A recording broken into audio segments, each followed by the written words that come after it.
আসসালামু আলাইকুম রহমতুল্লাহি ওয়া বারাকাতুহু ওয়া মাগফিরাতুহু। আলহামদুলিল্লাহিল্লাযী কাফা ওয়া সালামুন আলা ইবাদিল্লাযীনা ইসতাফা, আম্মা বাদ। বিসমিল্লাহির রহমানির রহিম। আজকে জামিয়া ইসলামিয়া তৈয়বিয়ার এই পবিত্রতম অনুষ্ঠানের সম্মানিত সভাপতি,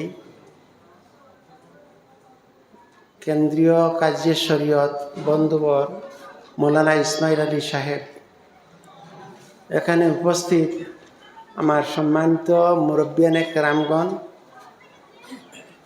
এই সভায় উপস্থিত অত্র এলাকার যুবক ভাইয়েরা, আমন্ত্রিত অতিথিবৃন্দ, হজরতের প্রাণপ্রিয় মুরিদগণ, মজাজগণ,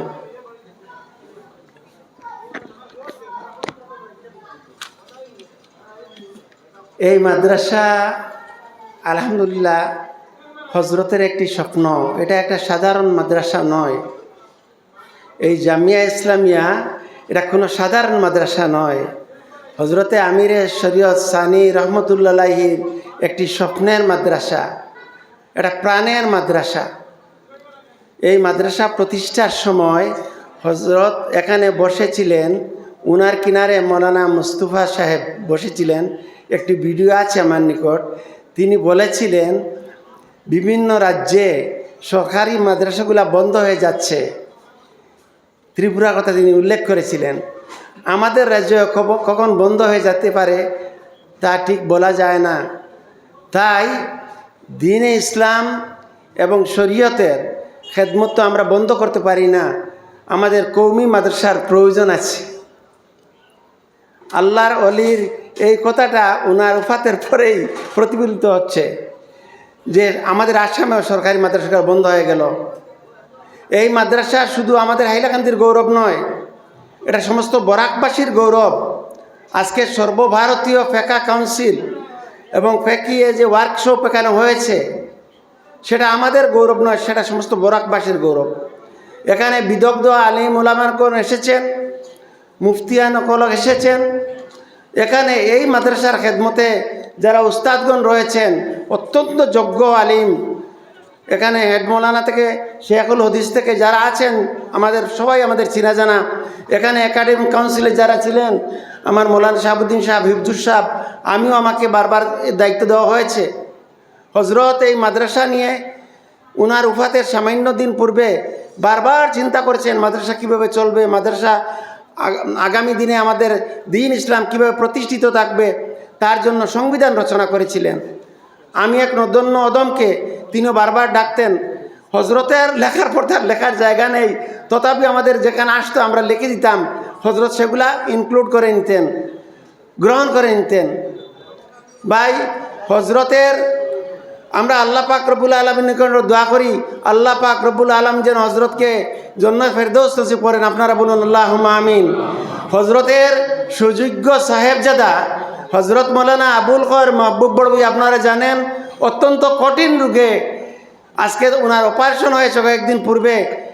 গতকাল রাত্রে ওনাকে রিলিজ দেওয়া হয়েছে, ওনার কিডনি ট্রান্সপ্লান্ট করা হয়েছে। যেদিন অপারেশন সেদিনও তিনি আমাকে ফোন করেছেন, ফোনে আলোচনা হয়েছে, ফোনে ওনার সঙ্গে আমাদের আলোচনা হয়েছে।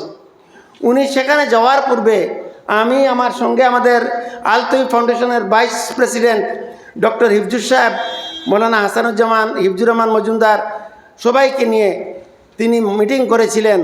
হজরতের স্বপ্নগুলা যেন আমরা কাজে লাগাতে পারি। হজরতের স্বপ্ন দ্বীন ইসলামের, বিশেষ করে শিক্ষার প্রচার প্রসার। আর শুধু শিক্ষার প্রচার প্রসার নয়, সঙ্গে সমাজসেবা, সমাজের উন্নয়নমূলক কাজ, সমাজের শান্তি সম্প্রীতি রক্ষা করা, সমাজের ঐক্য অখণ্ডতাকে অটুট রাখা, সেটা ছিল হজরত রহমতুল্লাহ আলাইহির স্বপ্ন। কাজেই হজরতের ছেলের পরামর্শ মতো এবং উনার নেতৃত্বে একটা ফাউন্ডেশন গঠিত হয়েছে, তা আপনাদের জানা আছে, আল-তৈব ফাউন্ডেশন। সেখানে আমরা একটি ট্যালেন্ট সার্চ এক্সামিনেশন নিয়েছিলাম, সমস্ত বারাক ভিত্তিক। আমরা যাকে ফার্স্ট প্রাইজ দিয়েছিলাম সেই প্রতিষ্ঠান এবারও সায়েন্স পরীক্ষায় এক্সিবিশনে তারাও ফার্স্ট হয়েছে। আবার বোঝা গেল আমাদের সেই মূল্যায়নটা ঠিক ছিল ইনশাআল্লাহ। কাজেই ফ্লাডের সময় ফ্লাড ডিস্ট্রিবিউশন এগুলো সব হজরতের স্বপ্ন। ভাই আমাদের ফাউন্ডেশনের মানুষ কোনো দিন কারোর নিকট চাঁদা সংগ্রহ করেননি। আমার হিফজু সাহেব আছেন, আমি আছি, আরও যারা আছেন, আমরা প্রত্যেকে নিজের পয়সার পকেটের পয়সা দিয়ে সমাজসেবামূলক কাজগুলো আমরা চালিয়ে যাচ্ছি। আগামী দিনে আরও অনেক স্বপ্ন আছে যেগুলো সময় মতো প্রকাশ করব। ইনশাল্লাহ জানুয়ারি মাসে আমাদের আর একটা বড় কাজ আছে। কাজ হওয়ার সঙ্গে সঙ্গে আপনারা জানবেন মার্চ মাসে হজরতের জীবন এবং চিন্তাধারা নিয়ে, উনার দর্শন নিয়ে, হজরতের কথাগুলো নিয়ে এখন রিসার্চ হবে। আমাদের ধারণা ইউনিভার্সিটি রিসার্চ হবে। হজরত কোনো সাধারণ ব্যক্তি ছিলেন না, কাজেই এই ধরনের রিসার্চমূলক গবেষণামূলক একটি সেমিনার আমরা করতে যাচ্ছি। সেটা হজরত মৌলানা আবুল খয়ের মাহবুব মৌলভী সাহেবের সভাপতিত্বে সেই সিদ্ধান্ত নেওয়া হয়েছে। আমরা আমাদের এই সংগঠনের নদাতুত তামিরের সংগঠনের আকাবিরিন যারা রয়েছেন উনাদিকে আমরা আমন্ত্রণ জানাবো, সঙ্গে আরও বিশিষ্ট ব্যক্তিবর্গ যারা ভারত সরকার দ্বারা সম্মানিত হয়েছেন এভাবেও অনেক ব্যক্তিরা থাকবেন। এবং আমরা উনাদিওকে দুই একজনকে আমরা আল্লামা তৈবুর রহমান মেমোরিয়াল অ্যাওয়ার্ড দিয়ে সম্মানিত করব। সেখানে আলোচনা হবে হজরতের চিন্তাধারা কীভাবে আমরা প্রচার এবং প্রসার করতে পারি, ভবিষ্যৎ প্রজন্মকে কিভাবে জানাতে পারি। হজরত ছিলেন এক স্নেহর সাগর, হজরত ছিলেন মায়ার এক দরিয়া।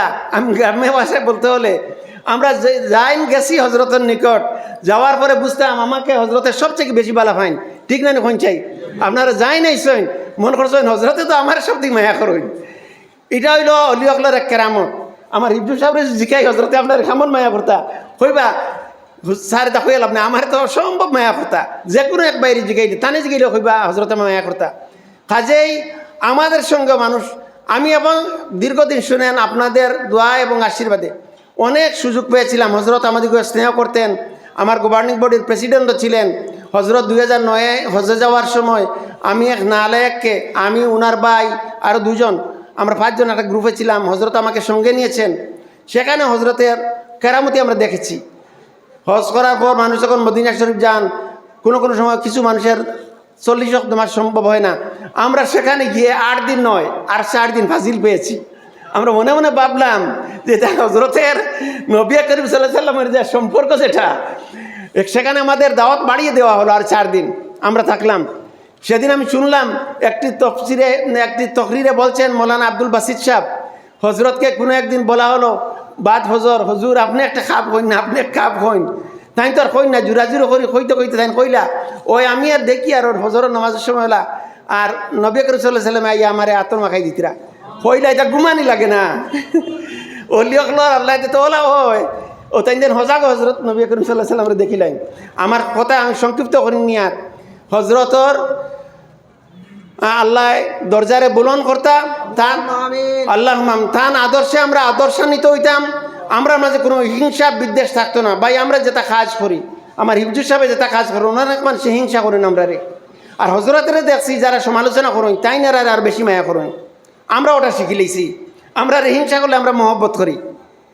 আমরা যখন বালা কাজ করি কিছু মানুষ আছেন সংকীর্ণ মন, আমরা সবার বড় মন দিত, হজরতর গুণে গুণান্বিত হইতাম। হজরতর ছেলে আবুল খয়ের মাহবুব বড়বুইয়ারে আল্লাহ নেক হায়াতে তো দরাজ করতো, আল্লাহুম্মা আমিন। এই নামরার মধ্যে ফিরিয়ে আইতা হজরতর ছায়া এবং এই জামিয়া ইসলামিয়া লাগি আমরা জীবনে যতখান করা লাগে ও ইনশাল্লাহ আমরা রক্তবন্দি সাহায্য করমু। কিছু মানুষে কন যে আমরা ইসলামরে মিটাই লিমু, খতম হোনা চাইয়ে করুণা যেছে, ইনশাআল্লাহ এটা পারতা নাই। আমরার ভিতরে যত সময় প্রাণ আছে ইসলামকেও ধ্বংস করতে পারতো নাই। ইসলামের লাগে আমরা ত্যাগ স্বীকার করতে রাজি আছি। এই দেশরে আমরা ভালোবাসি, এটা আমরা নবীজি এগিয়ে গেছেন, দেশের ভালোবাসা ইমানের অঙ্গ।